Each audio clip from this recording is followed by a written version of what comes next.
Good morning and good afternoon, everyone. Hello, Professor Li Shiguang. Can you hear me? Yeah, on karte hain. Yeah. Professor Ijaz Akram, good to see you. Nice to see you there. And we have Gerald Mabanda from Rwanda, and he's the director of the Information Department of the Ministry of Information of Rwanda. Welcome, my dear friend Gerald Mabanda, and thank you for participating from Rwanda. I see. From where is Kigali?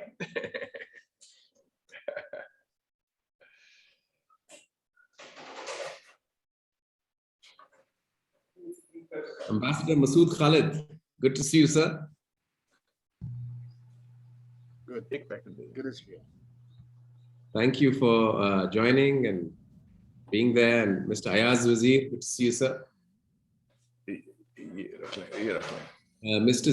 Zamir Ahmed Awan, thank you, sir, for joining.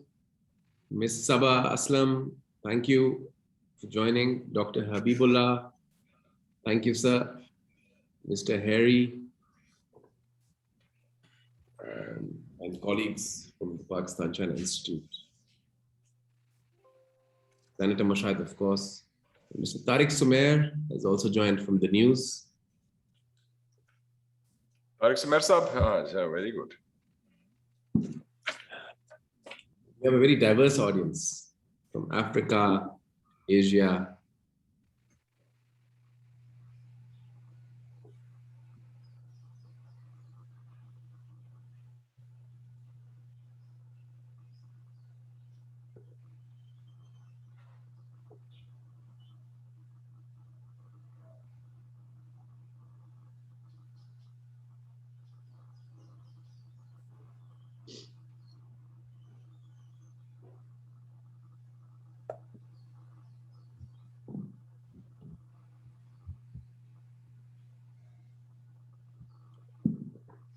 So basically, I think it's time. It's 12 p.m. Pakistan time, 3 p.m. China time. Professor Li Shiguang, are you able to hear me? Professor Li Shiguang. He's connecting to the audio. Not yet connect. We can see him, but we can't hear him. Maybe now we can. Ni hao, Professor Li Shiguang. Can you hear us?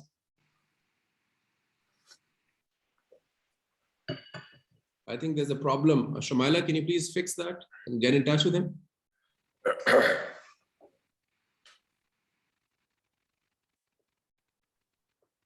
Okay, sir.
Professor Li Guang is just logging in, so we're just waiting for him.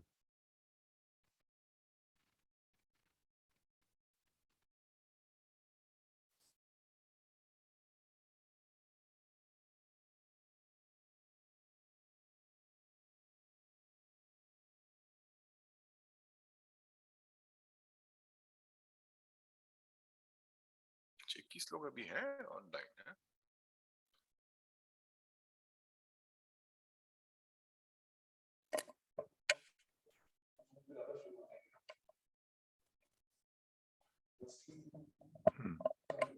हमारा office खुला हुआ है अभी। हाँ।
Okay, I think we'll begin.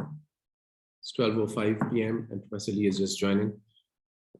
Today's event is based on the recent bill that has been passed by the US Congress, and which basically talks about the Uyghur forced labor.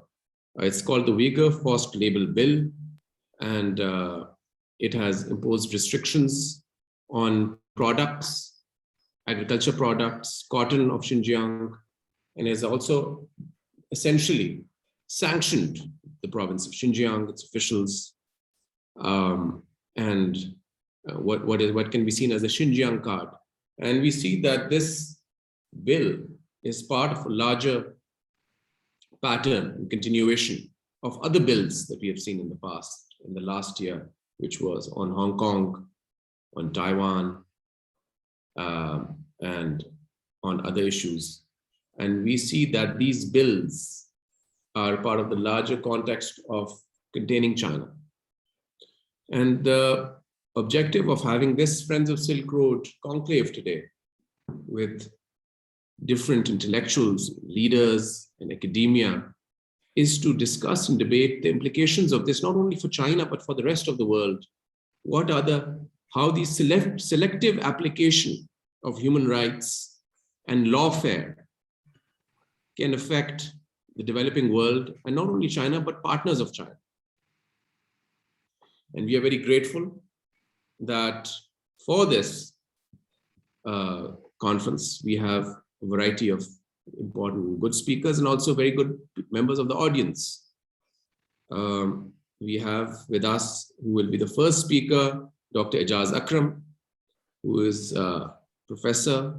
He has illustrious credentials from the academia, and now he is also the chairman of the Rahmatul Alameen Authority. Congratulations on this new appointment. Thank you. And we also have Dr. Shirin Mazari, the Minister for Human Rights. She had a cabinet meeting at this time, so she has sent a video message. Then we have Professor Li Guang, Ms. Saba Aslam, who's the Executive Director of the Islamabad Institute of Conflict Resolution, Professor Li Guang, who's the Director of the Center for Pakistan Cultural and Communication Center at Tsinghua University and an old friend of Pakistan-China Institute. And of course, Senator Mushaid Hussain Sayyid, who is the chairman of the Pakistan-China Institute and chairman of the Defense Committee of the Senate. And we would also like input, perspectives, and interventions as we proceed from Ambassador Masood Khalid and other people, Zamir Ahmedwan Saab and others who are here, and others also welcome. Mr. Ayaz Wazir Saab is also here. And Ayaz Wazir Saab, of course. Absolutely. So I would like to give the virtual podium to now Dr. Ijaz Akram. Thank you very much, Mustafa Sayyid Saab. My profound regards and gratitude to Mr. Mushaid Hussain Sayyid Sahib, Professor Li Shiguang, and all of the dignitaries, learned scholars on this forum. Assalamu alaikum. First of all, I begin this message with an apology that my appearance is rather casual because I'm hospitalized with the COVID, and so, but I still did not consider saying no to this very important message. And for anything that I need an excuse to interact with Professor Lee and Senator Mushaid, even if I'm in the hospital bed. So with that, I begin my remarks. Mustafa, how many minutes? You have 5 to 6 minutes, Dr. 5 to 6. Very well, very well. I'll wrap it within 6 minutes. So currently, as far as the issue of Xinjiang is concerned, this is a flashpoint, and it's not really anything which is central to the US-China relationship, or to China-Pakistan relationship, or Pakistan and the US relationship.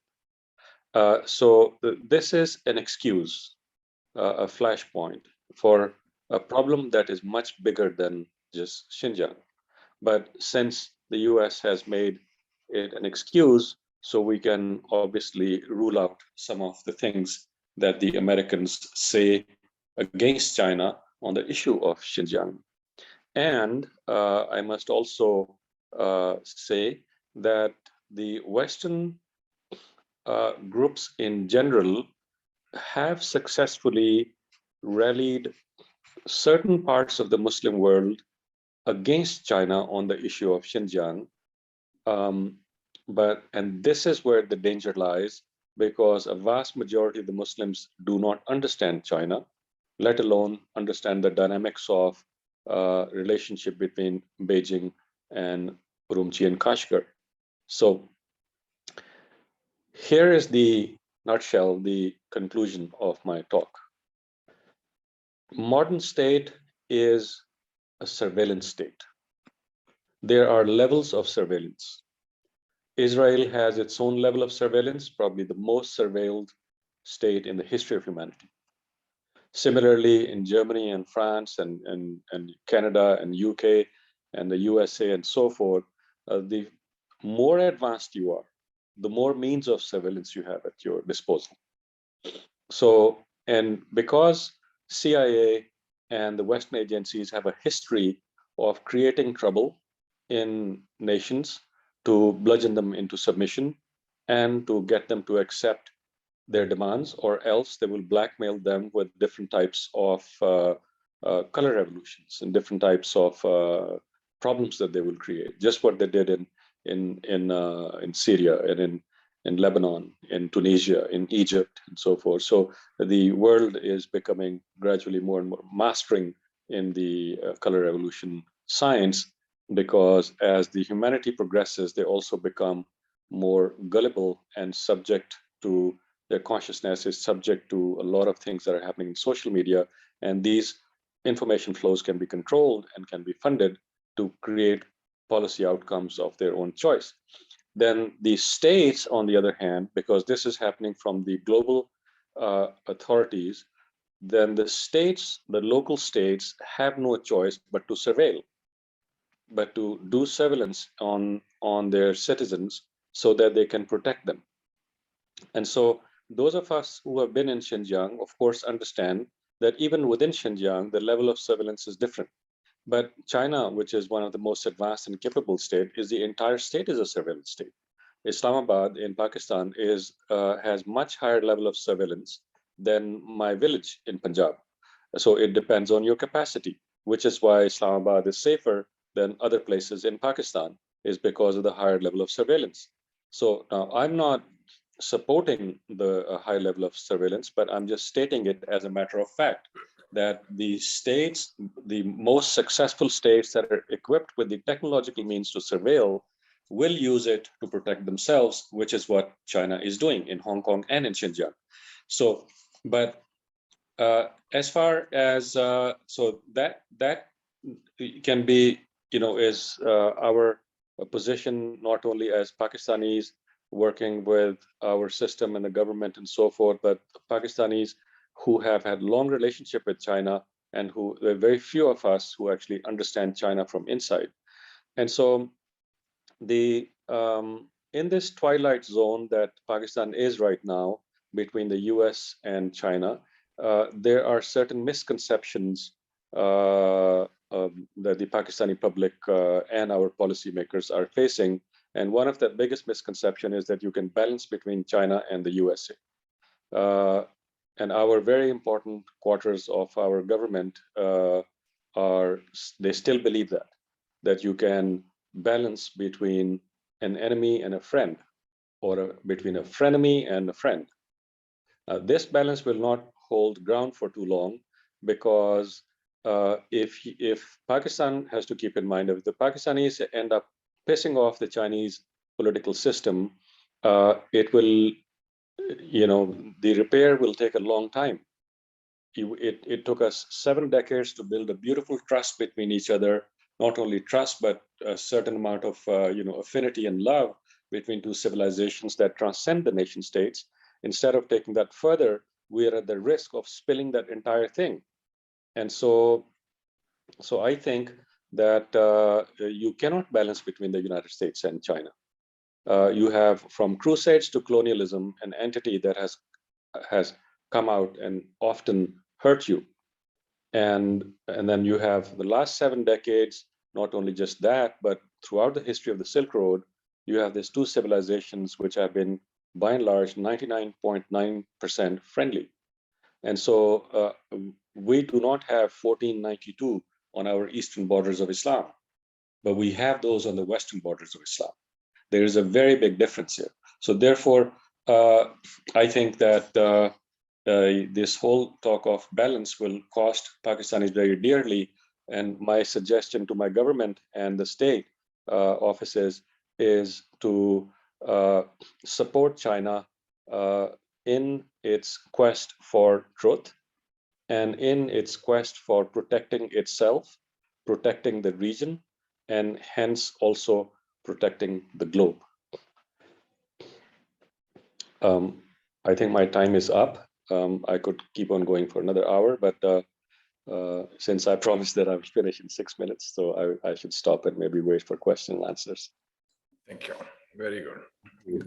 Dr. Ijaz. I think that was very clear and crisp, to the point, a lot of clarity. And I hope you recover from COVID. And thank you for joining, regardless of... If you allow, Mustafa, I will stay on and listen to a few of the lectures, and then after that, I would like to sign off. Sure. We would love for you to remain as long as it's as convenient and comfortable for you. All right. Thank you. Jazakallah. Thank you. Before we get well soon and have lots of ginger tea. Thank you. And yeah. Now, before we proceed to the next speaker, we are just going to air a short video that we've made on the Xinjiang issue.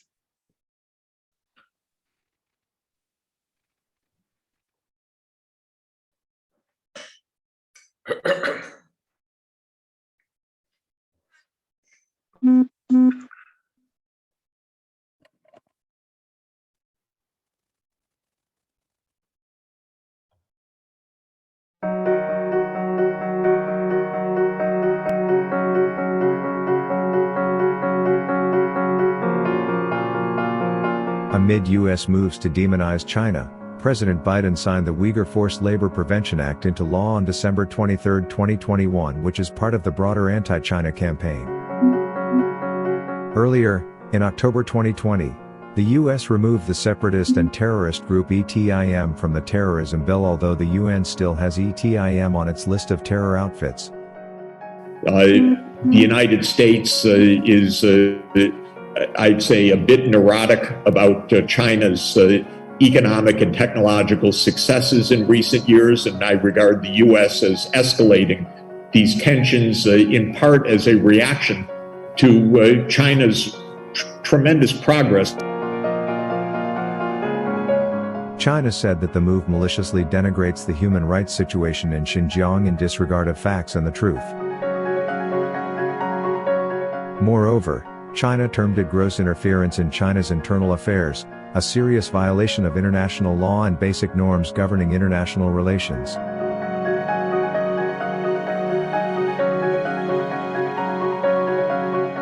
Having been at war with the Muslim world for the past 20 years, it is sheer double standards on the part of the United States to talk about human rights in Xinjiang, which is actually part of the campaign of the US to demonize China. इनके हवाले से जो बातें की गई हैं, तो ये इख्तियार तो अमेरिका को हासिल नहीं है कि वो दुनिया के जो ममालिक हैं उनकी जो दाखिली खुद मुख्तारी है उसमें मुदाखलत करे और उसको जो है वो मातूब करे, उसके ऊपर वो इताब करे, उसके लिए मुश्किलात पैदा करे।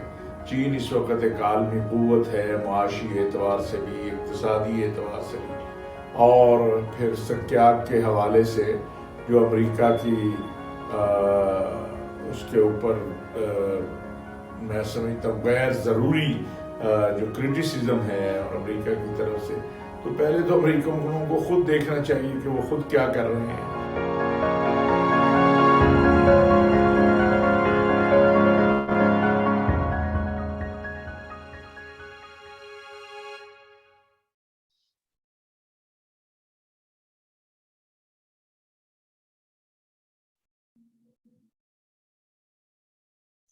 This was in a nutshell what's happened in vis-a-vis Xinjiang in Washington. And this last message was from the Special Assistant to the Prime Minister on Religious Harmony. Now we would like to hear the speech of Dr. Shirin Mazari, the Minister for Human Rights.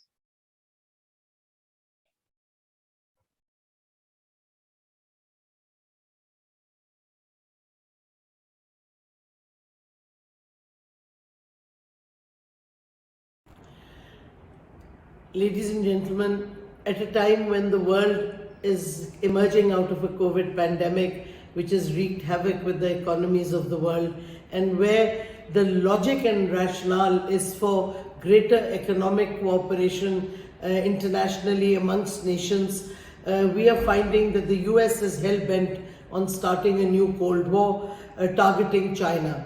They have already created laws through Congress to sanction China using the Xinjiang card.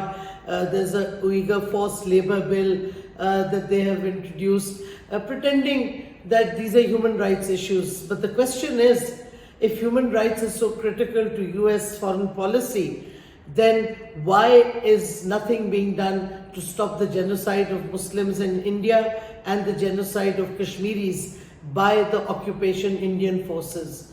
Again, why is nothing being done to stop the elimination of the Palestinian people from their homelands by the Zionist Israeli regime? So the question about human rights being central to US foreign policy and the so-called reason for its actions against China just don't hold ground. The fact of the matter is the US, which is losing power internationally because of its imperialist approach to the rest of the world, is trying a new tactic. We have seen the creation of the Quad in the Pacific region, in the South China Seas, to undermine China there. We have seen the creation of AUKUS, the Australia, US, UK alliance, which is a purely military alliance, again centered on East Asia and the Pacific region, thereby targeting China. We have seen efforts for the containment of China in our part of the world with a massive military hardware influx and military cooperation between the US and China,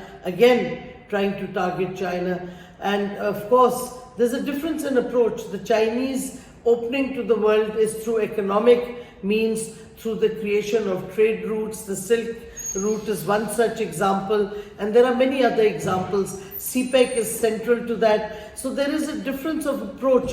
While the US is seeking a new Cold War, militarization of global politics and the global economics, China has a totally different way of approaching the world, which is through sharing economic prosperity, spreading or opening up the world through trade routes, through building up infrastructure in African countries, in Pakistan, so that everybody can avail greater prosperity through greater cooperation, through international trade. And therefore the challenge for the rest of the world, especially for countries like Pakistan, is which way are we going to go? Are we going to go the way of economic prosperity, which is now a central norm of Pakistan's national security policy?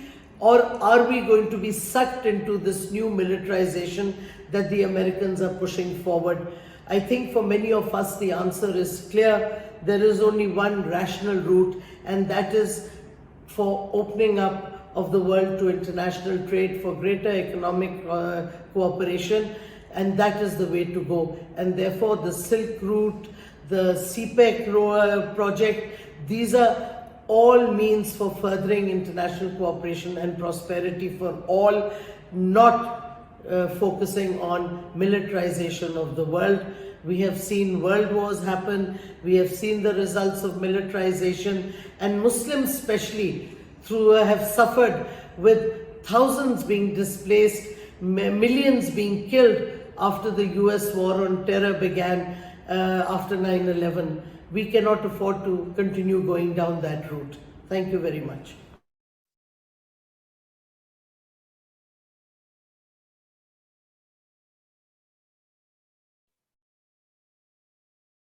Thank you, Dr. Sheen Mazari. I think that was again, a very clear speech with a lot of clarity and where Pakistan's interests lie and how the United States has consistently applied human rights as actually a weapon, and weaponization of human rights and of lawfare and of selective application of principles.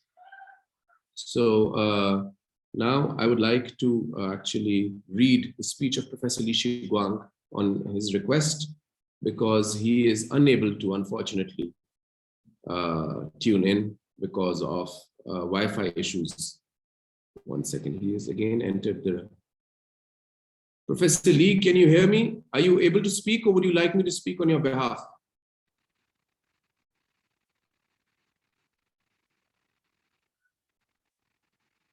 Professor Lee?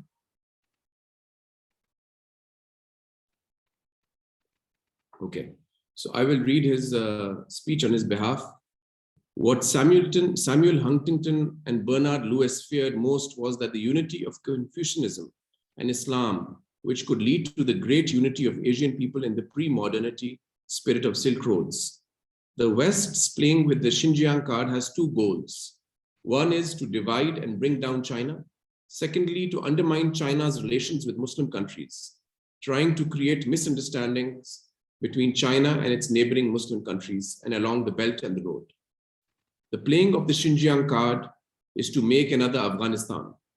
If Xinjiang goes into turmoil, the flagship project of the BRI and the China-Pakistan Economic Corridor will fail. The Belt and Road Initiative passes through most Muslim countries. After the end of the Cold War, the West has been trying to reorganize and destroy large parts of the Muslim world, such as the destruction of Afghanistan, Iraq, Syria, Libya, and Yemen.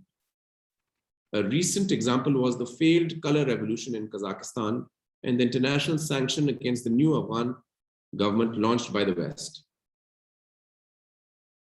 Though the NATO has failed in the battlefield, they do not want to see the consolidation of the new Afghan government and the unity of the Afghan people.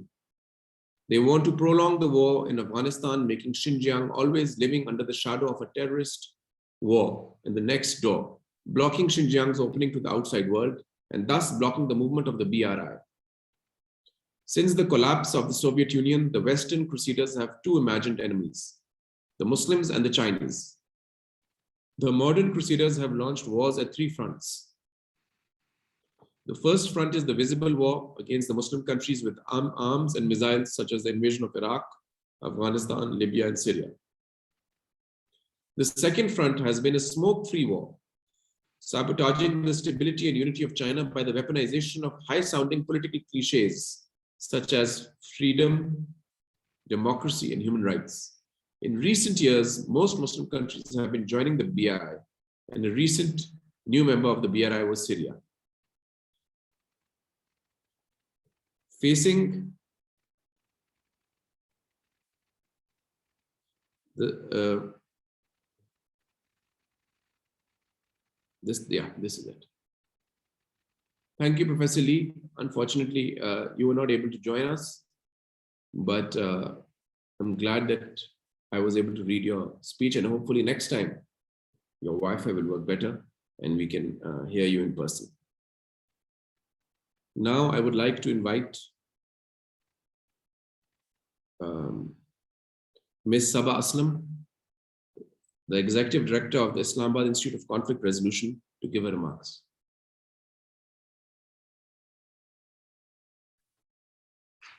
Assalamu alaikum, Mustafa and Senator Mushahid Saab, and thank you for giving me this opportunity to speak at such a topic close to my heart, as I'm working on China and China's role in international politics and all that. So the topic assigned to me was the art of building narratives through sanctions, possible fallouts and way forward. So in this regard, first of all, we have to understand what narrative is basically. And then eventually we will come to the sanctions and like the build-up of the situation. Narratives are actually myths, a set design or a plot. It is a crafting or manipulating to influence the political sphere, or you can say the environment in which you are going to foster. Or narrative is how I see it, like the situation that is going on or anything that is around me, how I see it is the narrative. So when it comes to the international politics, we have seen that the colonial mindset use sanctions and this narrative building as their tool to demonize others, like the other states or the other countries, to get their objectives. So when it comes to narratives, actually it is a process based on time to bring in the likely change. Like narratives are not, you can say, are constructed overnight. They take time and they are constructed in a way to benefit the one who are in power.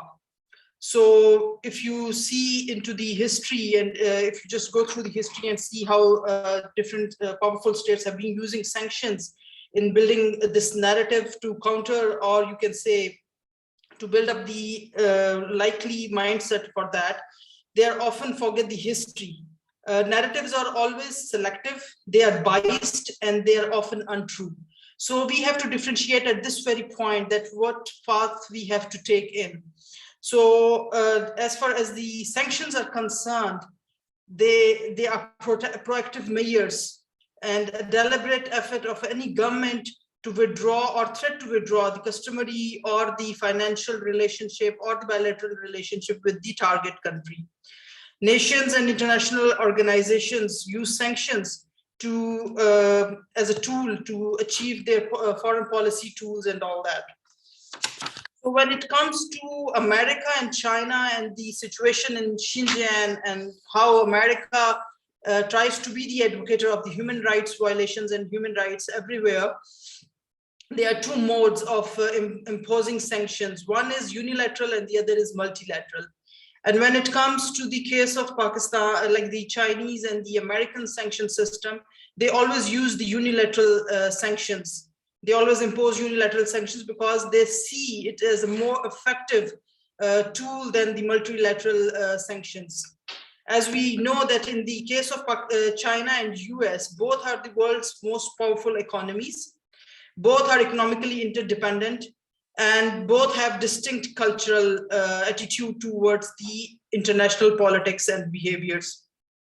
So if we say that about like after all these things and after the announcement of the 23rd December's sanction by Biden, we see that might be China or America indulge into or engage into the military option. It is totally untrue, and they won't go into it because like for US and China, they will be into the economic quarrels and economic fights. Because like when we study the culture of the sanctions and the or you can say the art of sanctions and the narrative building and all that, in all these things, in all these build-ups, we have to take into account the culture of the target and the sponsored states. So as far as the Chinese culture is concerned, they are more into the Confucian thing.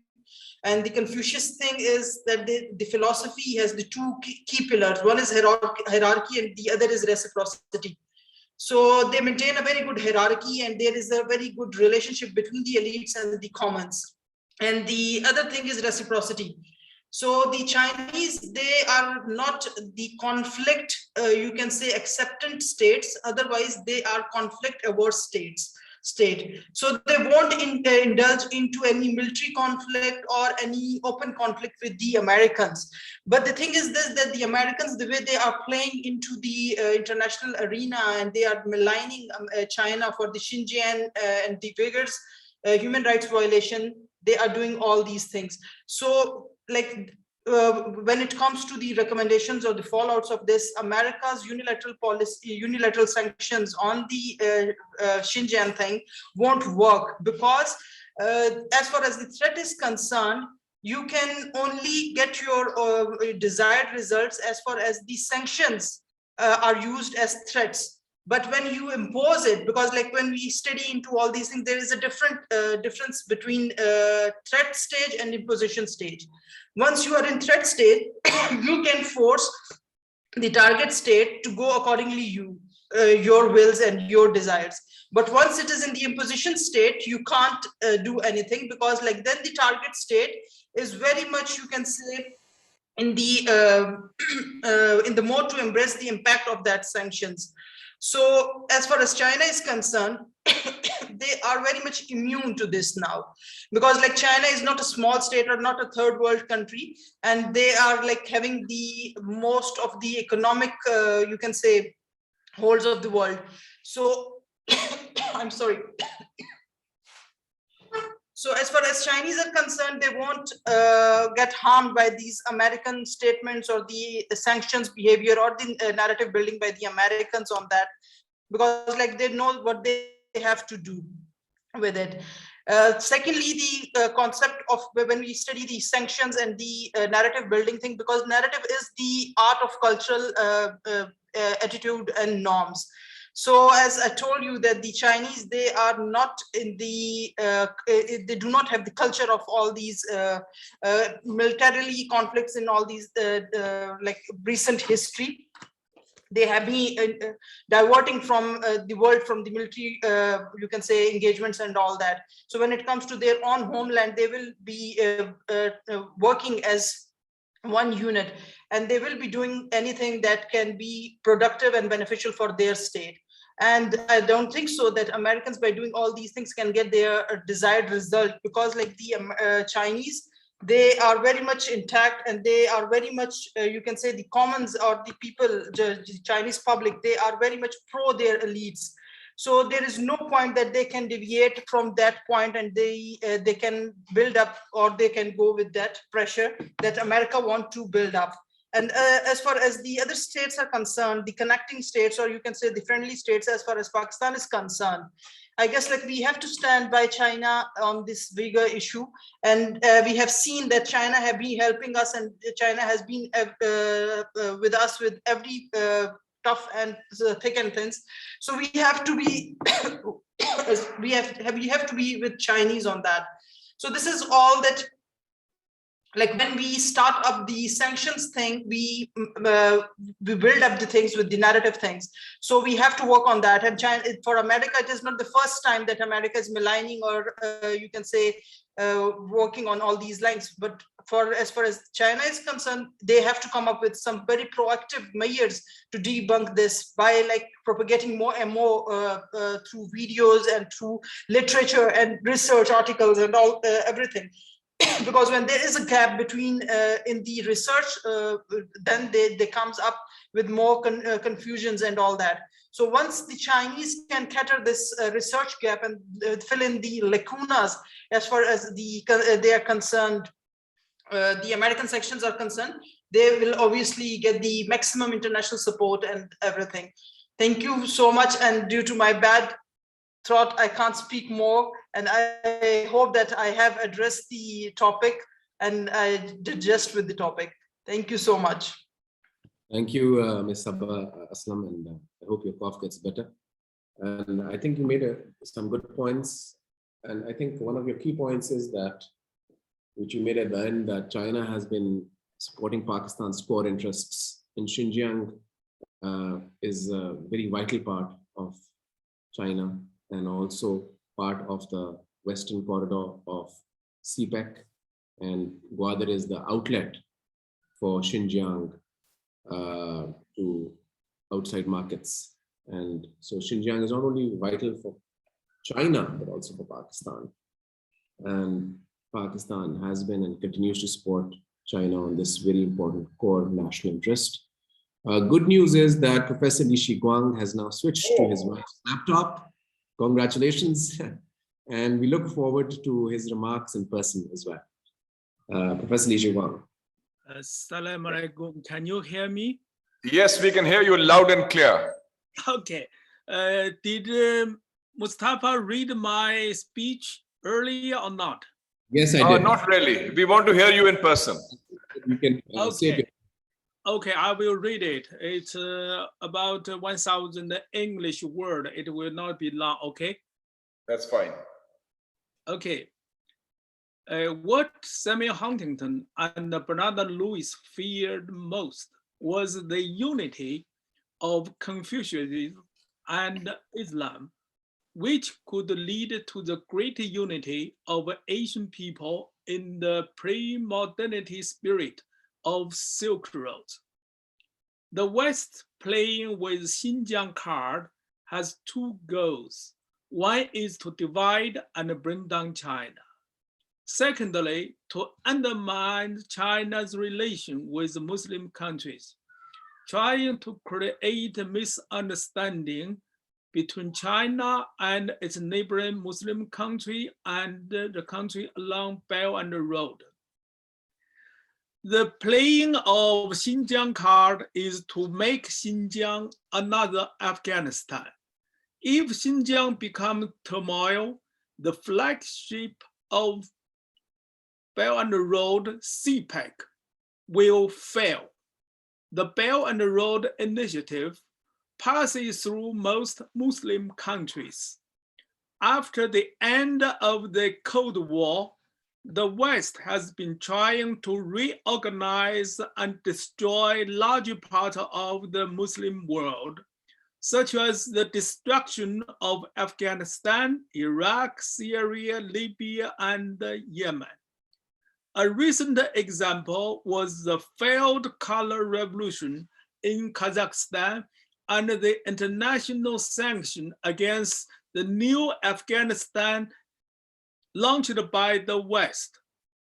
Though the NATO failed in battlefield, but they do not want to see the consolidation of the new Afghan government and the unity of Afghan people. They want to prolong the war in Afghanistan, making Xinjiang always living under the shadow of a terrorist war in the next door, blocking Xinjiang's opening to the outside world and thus blocking the movement of the Belt and Road. Since the collapse of the Soviet Union, the Western Crusaders have two imagined enemies, the Muslim and the Chinese. The modern crusaders have launched war at three fronts. The first front is the visible war against the Muslim countries with arms and missiles, such as the invasion of Iraq, Afghanistan, Libya, and Syria. The second front has been a smoke-free war, sabotaging the stability and unity of China by the weaponization of high-sounding political cliches such as freedom, democracy, and human rights. In recent years, most Muslim countries have been joining Belt and Road Initiative. A recent new member of Belt and Road was Libya. Just a moment. Sorry, just a moment. Some problem. The new member was Syria. Yes. Yes. One second. Sorry for the. It's okay. It's coming because I'm borrowing my wife's. Okay, it's coming.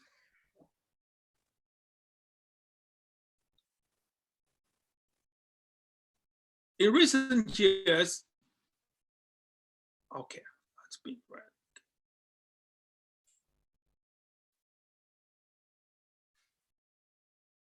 Facing the enhanced cohesive power of the new Silk Road, the West in recent years have been making an attempt to create misunderstanding and mistrust between China and Islam countries under the battle flag of a war for the freedom of Xinjiang.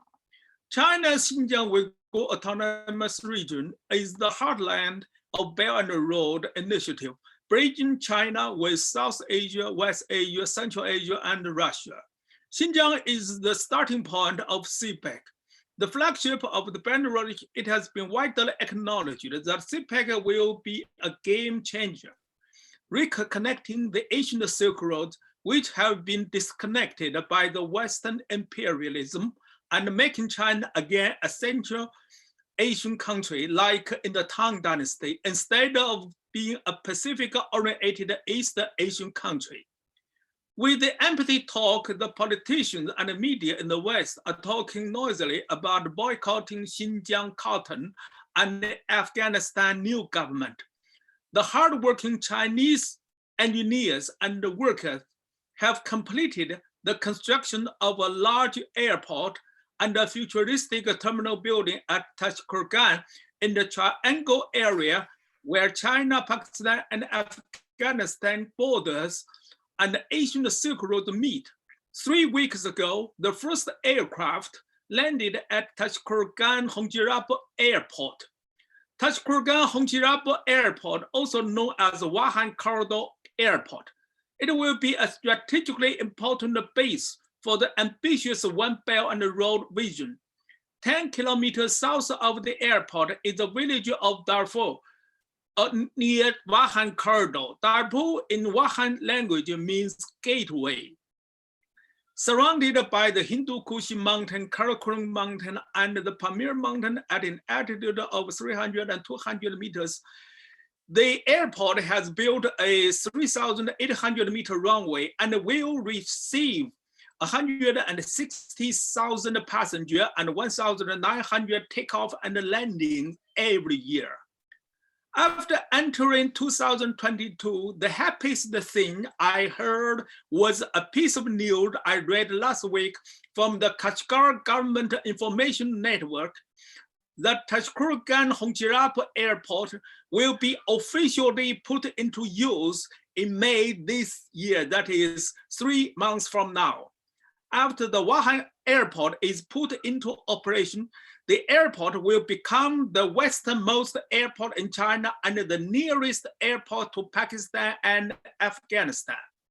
The Wuhan Corridor Airport is less than 1 hour away from the 3 westernmost mountain passes in the Himalaya and the most important corridor of the Silk Road, the Wahi Pass on the China-Afghan border, the Hongjirab Pass, and the Minteke Pass on the China-Pakistan border.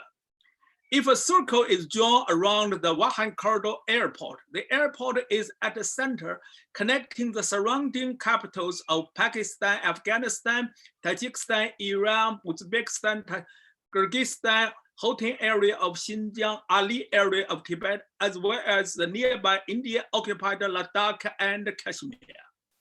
By all means, Tashkurgan Hongjirab Airport is not only an airport at the crossroad of China, Pakistan, and Afghanistan. It will be an important airport at the heartland of Asia. Last week, His Excellency Mr. Wang Yi, the Chinese ambassador to Afghanistan, had a historic meeting with the Afghan Interior Minister, Mr. Sirajuddin Haqqani.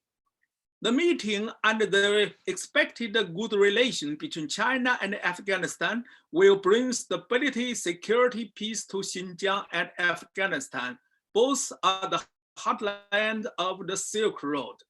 With an enhancement of the trilateral relation between China, Pakistan, and Afghanistan, in addition to the recent crackdown of the color revolution in Kazakhstan, Xinjiang is expected to enter a new phase of peaceful development and a new opening to the outside world. Ambassador Wang Yi tweeted after meetings that China respects the Taliban's culture, religion. China also respects Afghan people's right to build their own system on the basis of Afghan values. According to Shamhat News Network, Ambassador Wang Yi said China is committed to non-interference in Afghanistan's internal affairs, and the international community should not impose foreign ideas on Afghans. Afghans have the right to build a system in their own country according to their own wishes and their own religion and cultural values. We urge the international community to allow Afghans to form a government of their own choice instead of trying to impose a government on the Afghan people. With the recent meeting between Chinese ambassador and the completion of Wuhan Corridor Airport, the future holds a bright path for the building of a three Iron Brothers family, which includes Bhatia, Pakistan brother, Iron brother, Atia, Afghan Iron brother, and Zongtia, Chinese Iron brother. Has hopefully bringing peaceful change to the environment surrounding Xinjiang. Furthermore, China, Russia, and the 6 neighboring countries of Afghanistan could be part of CPEC, making this country into a close economic and political cooperative group. Thank you. Thank you. I finished my speech. Very good. Thank you, Professor Li Shiguang. And also, might I add that you have one of the few professors from a leading Chinese university who's actually crossed over by foot from Xinjiang into Gilgit-Baltistan with a host of students who were doing research on the Silk Road. And we published a joint study on that together as well. So we hope that after the pandemic, you can resume such endeavors and we can host you again in Pakistan, Professor Li Shiguang. Very grateful.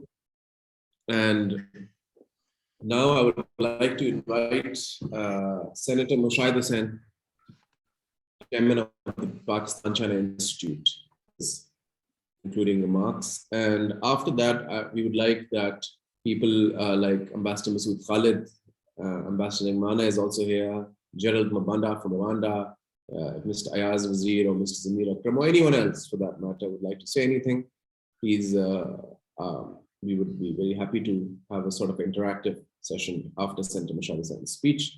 Over to you, Senator. Thank you very much. Good afternoon, Assalamu alaikum, and ni hao to our friends in China. It's a great pleasure to be here to see some friends virtually whom I've not seen for a while. And I think the topic is very important and just get to the point immediately. First of all, a little bit of the geopolitical context, which is very important. We are witnessing in 2022 some very important historic changes. One is very clear, the inexorable shift in the global balance of economic and political power away from the West to the East. We see a general decline of the West, and by West I mean the United States of America, which I just visited recently in November, and I had a good interaction with people in the Congress, think tanks in Washington. And the America that I knew when I was a student and the America of today is almost beyond recognition. It's so changed. And and also the decline in Europe, particularly, a lot of divisions, a lot of crises in parts of Europe. So that's the first important premise. The second one is the peaceful rise of China. And I think Professor Jeffrey Sachs in the documentary that we showed got it right, that the US is not able to confront China or compete with China in the area of high tech. And I would refer all of you to a very good study which I've just read, which came out last month by Harvard University. On 7th of December, 2021, Professor Graham Allison has authored the study. It's called The Great Tech Rivalry, China versus the United States.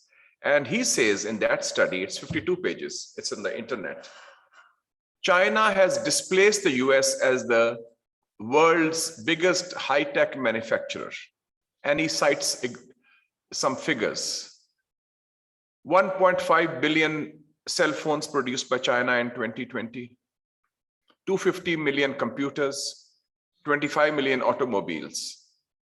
And if you link that with the recent report of the IMF on China, that China registered a growth of over 8%, despite the coronavirus pandemic, despite what people had been saying in 2021, that shows that China has bounced back. And I think that's extremely important. That's the second important aspect. Third, two of the states which are leading in this new Cold War, one the US and the other India, are facing a very serious crisis internally. The United States is almost evenly divided.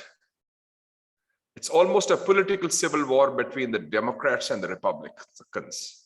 And this is likely to aggravate because this is an election year. And if present indications continue, Trump will likely to be back.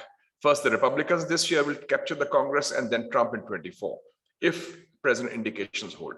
And our next door neighbor, India, is going through a very serious crisis because under Modi, they're trying to transform the nature of the Indian state into a republic of Hindutva based on divisions, cleavages, confrontation, and marginalization of the minorities. And that will not work. So in both countries who are leading the bandwagon against China, there are very serious internal crises which are likely to increase both in the United States and in India. And in the geopolitical context, we see also, thanks to the Belt and Road Initiative, which is probably the most important developmental and diplomatic initiative of the 21st century, emergence of what I call the Greater South Asia as a geoeconomic concept, including China, countries in South Asia like Pakistan, Sri Lanka, Nepal, and Bangladesh, Kazakhstan, Kyrgyzstan, Tajikistan, Turkmenistan, Uzbekistan, and Central Asia, as well as Iran and Afghanistan. So driven by economy, driven by energy, ports, pipelines, road, railways, a whole new world is opening up. And Pakistan is at the hub of this regional connectivity. Only India is one country which is away from it. And the US, despite its opposition to BRI, has launched a copycat program called the B3W, Build Back Better World. And the Europeans have also launched a copycat program called Global Gateway. So as they say, imitation is the highest form of flattery. They may oppose BRI, but they want to be in the same line with the Chinese and try to have a copycat program. So let's see how it will operate. When we come to the current situation with China, we see, I'm reminded of an article I read a long time ago in the New York Times, which shows the mindset of the American security establishment. That article appeared on 13th November 1991, soon after the Cold War was over. The breakup of the Soviet Union, and America was seeing itself as a sole superpower. The article was written by a very influential American who has since died. He was a New York Times correspondent and then also worked in the State Department, then also as the chairman of a lot of think tanks. Chairman of Council of Foreign Relations. Yes, Chairman of Council of Foreign Relations, Leslie Gelb. The title of the article was, and this is the article in the New York Times, Breaking China Apart.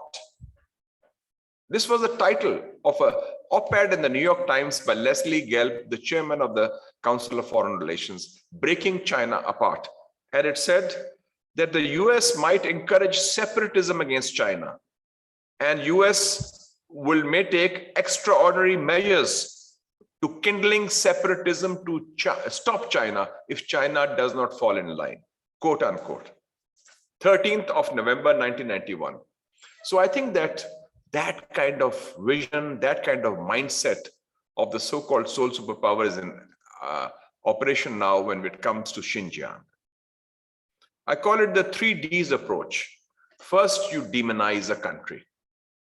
This happened with Iraq, this happened with Afghanistan, with Syria. It's the same pattern, or Russia now under Putin. Demonize, then you damage its reputation that through constant propaganda, and then you destabilize. So demonize, damage, and destabilize, and then destabilize. And what are the steps they have taken in this new Cold War against China? There are specific steps. And I will list 5 of those measures. Separately, you can connect the dots. First week of October 2020, the United States lifts the ban on ETIM, which they had certified in 2002, along with the United Nations as a separatist and terrorist organization. East Turkestan Islamic Movement. And the UN still retains that label of terrorism, but the US has lifted it. Similar to the way they lifted the ban on the MKO, Mujahideen-e-Khalq organization, against Iran, when they wanted to use the MKO in Iraq against Iran under the Bush administration. And after that, they had declared it axis of evil in 2002. The pattern is similar, so they lifted the ban. Secondly, the step taken 26th of October 2020, 1 week before the American presidential elections, Pompeo, the Secretary of State of the US, and Esper, the Secretary of Defense of the US, fly into Delhi to sign the BECA, Basic Exchange Cooperation Agreement, BECA, with India, which is a strategic agreement to rope in India before the American presidential elections. So it means there's a consensus between the Republicans and the Democrats. And it follows 2 other agreements. 2018, it was COMCASA on communication and data exchange, intelligence exchange. And in 2016, it was LEMOA, Logistics Exchange Memorandum of Association.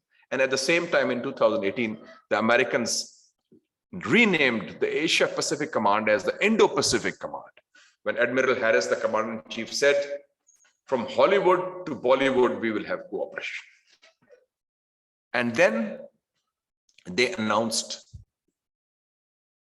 NATO, the 2003 study, NATO 2030 document listed in November 2021 says China is one of the major threats and challenges for NATO. As far as my understanding of geography goes, China is never part. By which stretch of the imagination is China part of the North Atlantic? So China has now been put on the NATO agenda as a threat, along with Russia. This was done. So part of the new Cold War. Then they established the AUKUS, AUKUS, Australia, UK, United States. They have the Quad, which includes Asian, but the AUKUS is more of a white man's club. Australia, UK, and US. It doesn't include Japan and India. who are Asian countries. So that was also very clearly because they want to now bring it together as part of the pivot of the Cold War in Asia Pacific. And the fifth aspect, I've listed all the steps they have taken for this new Cold War, was a recent passage of what is called the Strategic Competition Act by the US Congress. This is China specific, 270 pages. And in that, there is a $300 million annual, and I quote the name of the fund, called Countering China Influence Fund. This is the name. So it's officially now clear that it is to counter and combat China, propaganda, demonization, and you will see a lot of the money flowing in here also in different parts of the world. Although there are 145 countries in BRI and 32 international organizations, but they will continue with that. So this is what this whole situation is all about, the context. I'm just stating the facts which are there. And I think Sabah Aslam had a point when she talked of Chinese people and the relationship with the Communist Party of China. Please see the survey published by the Harvard University, by the Ash Center, which is part of Harvard University, in July 2020, which was a 17-year continuous study of Chinese public opinion, about 32,000 Chinese over a period of time, their views of the Communist Party of China and the governance. And the figures are astounding. Over 90% support and are satisfied with rule by the Communist Party of China in China. Because the reason is their lives are better off than before. Better than their forefathers, their parents, their grandparents. So the Communist Party of China has provided stability, continuity, peace, and prosperity to the people of China. So it is in this context we are seeing this issue. We in Pakistan are very clear, and I think the statements which came from Dr. Ijaz Akram, my good friend, and I compliment him and wish him good luck in his new role. And also Dr. Shirin Mazari, the Minister for Human Rights, there's strategic clarity where we stand and who do we stand with. And in this context, we congratulate our Chinese friends on the upcoming New Year, the Year of the Tiger. And together, the tigers in Pakistan and Asia will unite to combat any other hounds or any other kind of people who try to undermine our relationship. And we also congratulate the Chinese people on the upcoming Beijing Winter Olympics. We are very happy that the Prime Minister of Pakistan is also going to be there at the inaugural ceremony on 3rd of February and 4th of February and 5th of February. And I would also take up what Professor Li Shiguang has said. Li Shiguang is a Chinese Marco Polo because he goes to different places physically, personally. And I had the honor and pleasure 5 years ago of receiving him at the head of a 22-member delegation of students and scholars from Tsinghua and other universities in Hong Kong when he came by road from Kashgar through the Karakoram highway, and we received him at the tunnels which the Chinese have built after the Atabad Lake problem. And I compliment him the launching of the Wakhan Corridor Airport at Tashkar. I think it's a very major development. In May 2022, it will be inaugurated. And that means from Islamabad to Tashkar will take 40 to 45 minutes by jet. So the connectivity is going to be strong. And this connectivity is not just with Islamabad, it's with Kabul, with Dushanbe, with Ashkabad, with Tashkent, with Samarkand, with Bukhara, and all the other countries of, and also Almaty and Bishkek, so and Mashhad and Tehran. So I think that we are seeing this new connectivity, and Pakistan is very fortunate because of our role and because of our location. We are a pivotal player, and in this, we have this very strong solidarity.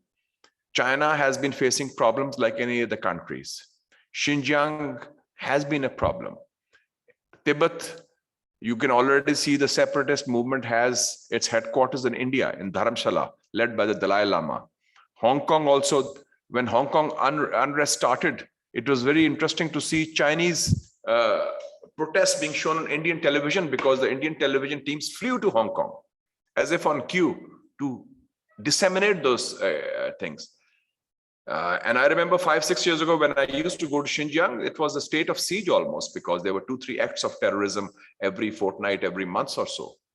We have had a problem of terrorism. Pakistan even used the Air Force to bomb people in our own territory on terrorism.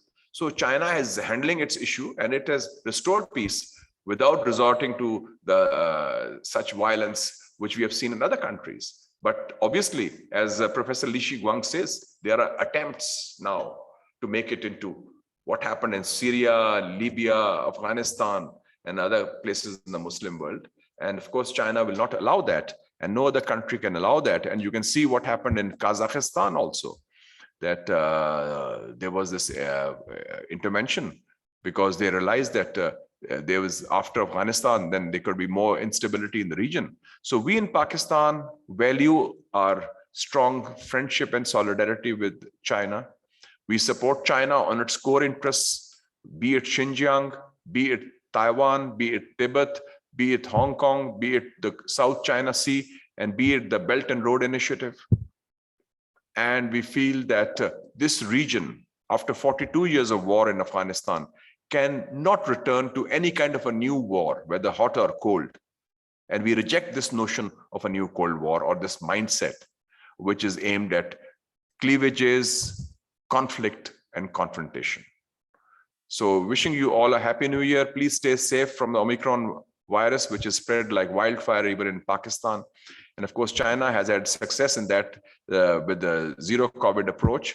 And we wish you all the best in the Olympics, which are upcoming. And Pakistan is one of the participants, and Pakistan is rejecting the boycott of these Olympics, which is politically motivated, and which is also, again, another lever, another instrument, another tool of the so-called new Cold War against China, which is bound to fail. Because we should be on the right side of history, and the right side of history is the resurgence of Asia in the Asian century, in which Pakistan and China are strategic partners and iron brothers. Thank you very much. Thank you, Senator Mushahid, for a very data-driven speech full of facts, from the Ash Center to Becca to the 2 projects of BB3W and the Global Gateway, and so many things. And we continue to learn, even though we have a lot of exposure to you, in a personal capacity and also from a think tank's perspective, but we continue to take notes when you're speaking, if I may say so, because so much knowledge and connecting the dots. I will now call upon, to thank you, Senator Mushahid, for that excellent summary. Ambassador Masood Khalid will be making an intervention. After that, Gerald Mabanda, the director of the Ministry of Information of Rwanda, will make an intervention. And anyone else who would like to intervene or give a comment, please send a message in the chat box on Zoom. Ambassador Masood Khalid, and before Ambassador Masood Khalid speaks, I just want to say that he's served in Beijing for 6 years, and he served at a very crucial time when CPEC was just taken off, and his contributions in Pakistan-China friendship and actually getting CPEC off the ground are tremendous. And we pay tribute to Ambassador Masood Khalid. Sometimes what happens is, in Pakistan, we forget people who have played an important role after they're no longer in office. And we reject the Cold War, we also reject that mindset. So over to you, Ambassador Masood Khalid. Well, thank you very much. Good afternoon to everyone, and I'm so happy to see Professor Li Shiguang. We are literally cut off from each other physically, but our minds and hearts are there together.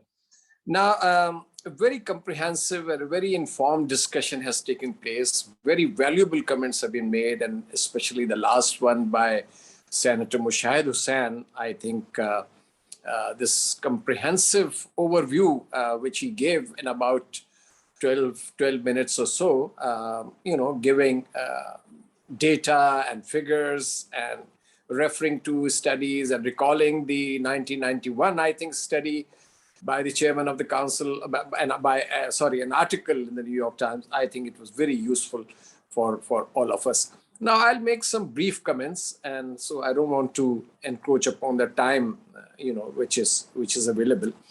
First of all, it's very clear that the purpose of this, overdrawn security construct by the United States through formation of a coalition of like-minded countries in the form of Quad, AUKUS, Indo-US strategic partnership, and now, this coalition, the Middle East, Israel, UAE, and United States, this and that. Primarily, it is meant to contain China's technological and economic rise and to strangulate China's progress. This is my point number one. Point number two is that US and the West wants to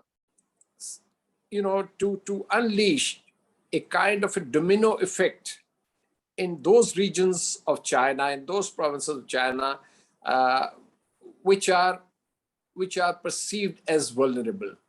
This attempt was made in Hong Kong, and they were successful in mobilizing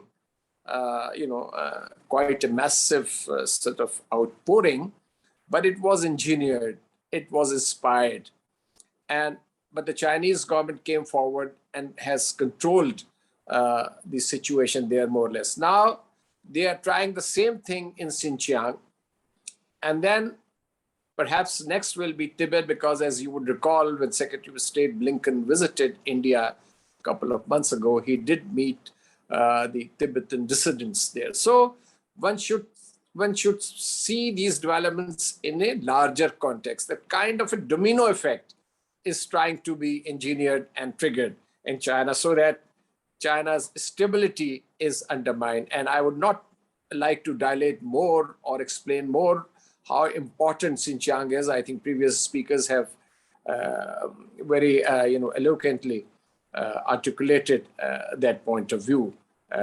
We all know how important Xinjiang is. If Xinjiang is destabilized, BRI and CPAC will receive a serious setback, goes without saying. So China's effort is to sort of defeat these designs, to foil these designs through security measures. And, when this so-called propaganda against China started in the context of Xinjiang, it was being said that the genocide is taking place. Now that term has been downgraded to cultural genocide. So, this is all gimmickry.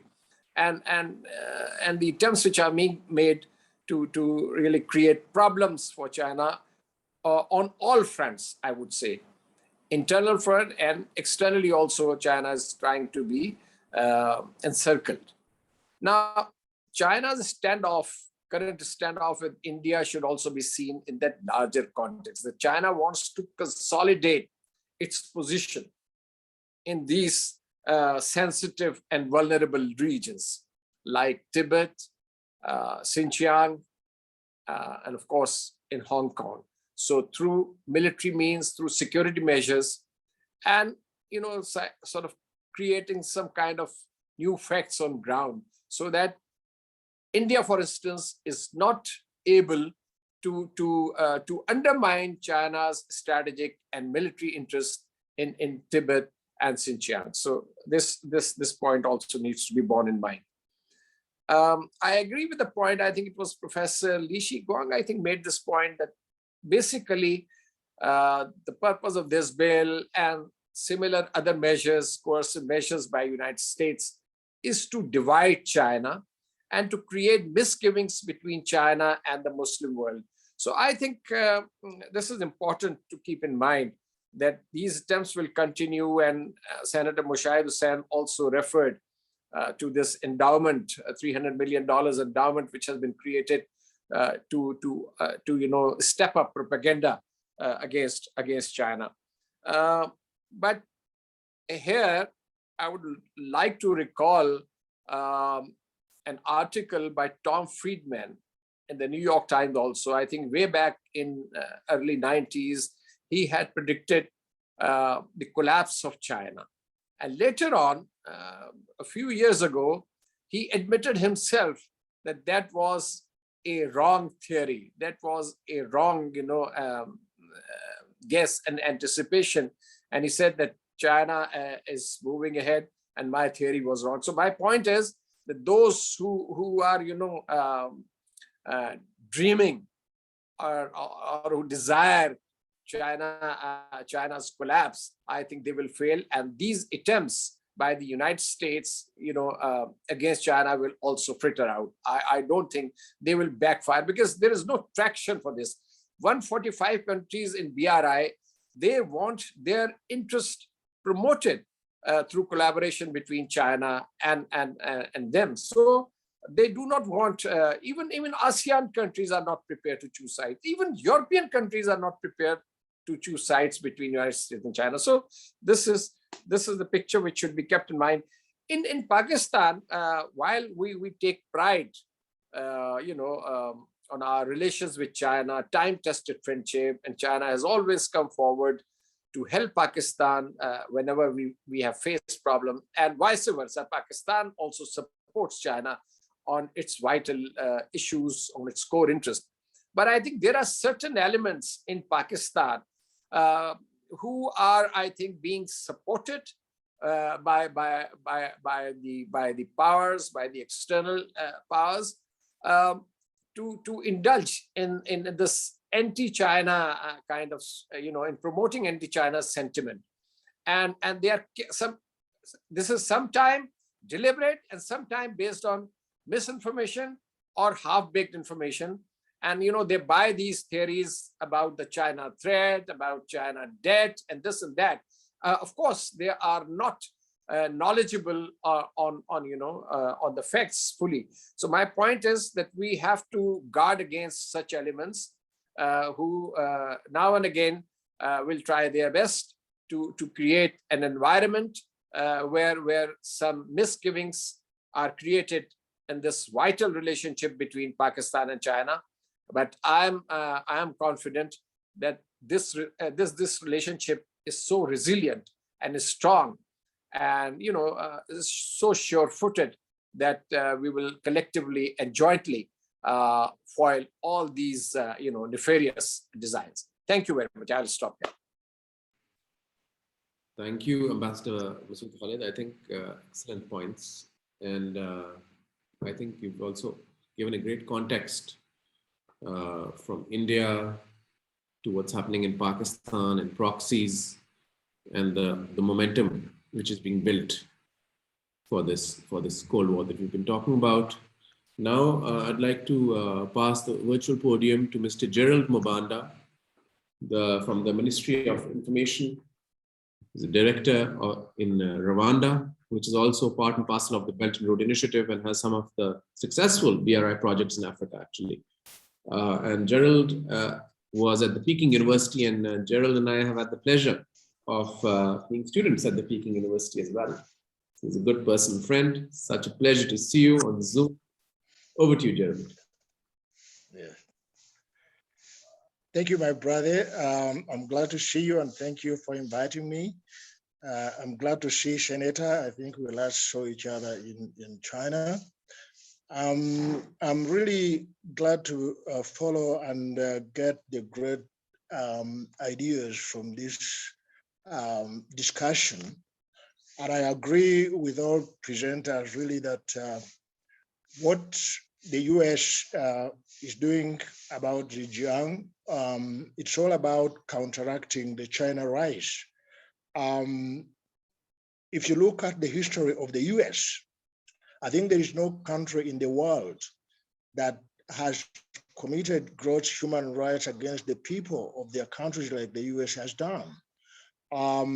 The country they are occupying, we know that they committed a genocide against the indigenous people. So it would not be US to talk about any human rights violation in any country. Secondly, issues of human rights and democracy, I think, therefore, internal matters of each and every country, not an external. Every country has got a system of democracy that, of course, does not have to be universal, or countries don't have to subscribe to the capitalistic way of democracy. So these, I think, are excuses, as most of the presenters said, that really point to undermining China's rights. And this is the biggest threat that I think the United States has. And of course, they are intending to isolate China from the rest of the world. The Xinjiang boycott of cotton and other issues, I think this is also economic, because it is intended to isolate China from the global supply chain. So probably I could take this chance to tell you about the experience with Africa, because isolation of China is not only focused on issues like Xinjiang. Also in Africa, when you look at what the United States is doing in Africa, first of all, the West colonized most of the African countries. But after colonialism, they assumed that Africa was their own space of dominion. But as they got involved in wars around the world, I think they had that kind of feeling that they have their own land there. But little did they know that China was developing close and better friendship with African countries. And by the time they woke up, they found China was doing a lot of business. China was giving a lot of help to African countries. And most of the countries have really got a win-win kind of relationship with China. So today, most of the African countries have signed up to the BRI, and this has taken the US and most of the Western countries by surprise. So they wake up now and come and try to find a way they can isolate China from African countries, which is almost impossible, because since the year 2000, when China and African countries signed for what is called the FOSR, or the Forum for China and African Cooperation, we see that African countries have benefited a lot in terms of infrastructure development, in terms of agriculture improvement, and these African countries have also found the benefit in working with China than the US. Of course, in the 100 years of colonization, they never had such a good cooperation and improvement. So they're using the word debt trap to try and tell African countries that China is giving them money that they can never pay back. But this is not true, because they lied to African countries in the 1980s, what they call the Structural Development Program, which actually plunged the African countries more into debt. But the African countries need this money for development. And this is what China is doing. So what we see in Xinjiang is no different from what is happening to other countries all over the world. So the rise of China is a very threatening issue to the West. And I think as friends of China, what I may say is that we should be exposing this hypocrisy and also tell the world that China is not alone, so that we expose them. There is no such a thing. Every country, by the way, has its way of fighting terrorism, because terrorism is a global threat. China has used its own ways of solving the problem in Xinjiang. But if this is called a genocide, then I think we should come to the side of China and explain to the world, because most of the propaganda, we see what is happening there. We should have other voices all over the world trying to show that really what China is doing is in her right. She has to find her own means of fighting terrorism, because we don't have one policy that fits everyone to deal with terrorism. So I think on the Xinjiang issue, and also the Cold War mentality. These are issues that affect us globally, not only China neighbors, but also the whole world. And I think we have to come up and show solidarity with our Chinese friends and how these Western countries can be counteracted on the issues that want to isolate China from the rest of the world. I thank you very much. I think those are my few comments. Thank you, sir. I think that is a great perspective from Africa, and also the experience of Africa, the colonialism and how that's linked with what now China is facing from the West. And the dividends of the BRI in countries like yours, and we've had many conversations. So thank you very much for that very important perspective. Senator Mushaid, you want to say something? Okay. And would anyone else like to make any comment? Yes, Senator Mushaid. We can't hear you. I said I was complimenting Mr. Gerald Mamanda for a very good speech and gave a perspective from Africa, which is normally missing in the discourse, and how China has helped Africa, conversely, how the West has exploited Africa. Thank you so much. It was a good learning experience, sir. And thank you, Tariq Sumer Saab from the News and Jung newspaper for also joining us. Would anyone else like to make any comment before we wrap up? Okay. So you got a good, it's 1:30. We started at 12. So I think we will conclude this session. We are very grateful to all our speakers for taking out time from the schedule, and for the participants for taking out time from during the working hours on a weekday. We are very grateful. We are grateful, Professor Lishi Guang, that you took out time from Beijing to be a part of this on short notice. And we thank everyone. The Friends of Silk Road will be an ongoing conversation. And this is our 18th event since the launch of the Friends of Silk Road. And the Friends of Silk Road gives a platform to civil society, political parties, media, businesses to come on one platform and to discuss the Belt and Road Initiative, the China-Pakistan Economic Corridor. And we have the event today is on Xinjiang, and we have another one, the Joint Consultative Mechanism with the International Department of the Central Committee on January 24th, and multiple other initiatives and events that we will keep all of you posted. And the Friends of Silk Road, after its success in Pakistan, for everyone's perusal, has now become a good and prominent initiative in other countries after the successful pilot in Pakistan, in Bangladesh, Malaysia, Nepal, Bhutan, and Philippines also. So this is an important platform, and we will continue to build on this platform, and your feedback on how to enhance this is also welcome. So thank you very much. Thank you. And have a great day and remain safe. Thank you very much.